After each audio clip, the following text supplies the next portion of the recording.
Хүний амьдрал чөлөөт хүсэл болоод хувь тавилангийн хослол байдаг. Жишээ нь биеийн тань өндөр, таны хувь тавилан зөв. Харин биеийн жинтэй таны хүсэл.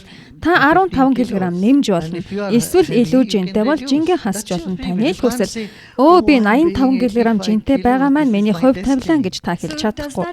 Энэ нь бид хувь тавилангаа ертөнцтэй хамтран бүтээж байгаа гэсэн үг үү? Та хувь тавиландаа нөлөөлж чадна. Та нөлөөлж чадна.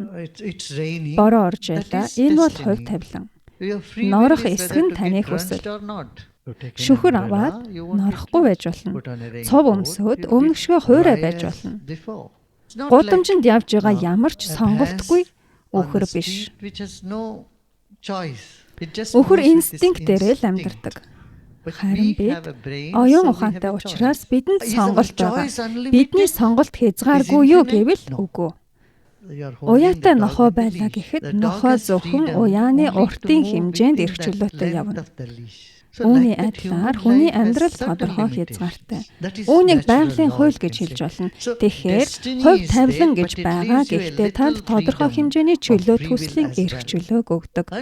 Та бясалгадаг, оюун санааны зам мөрд байдаг бол уяа уртасч эрх чөлөөний орон зай улам тэлдэг.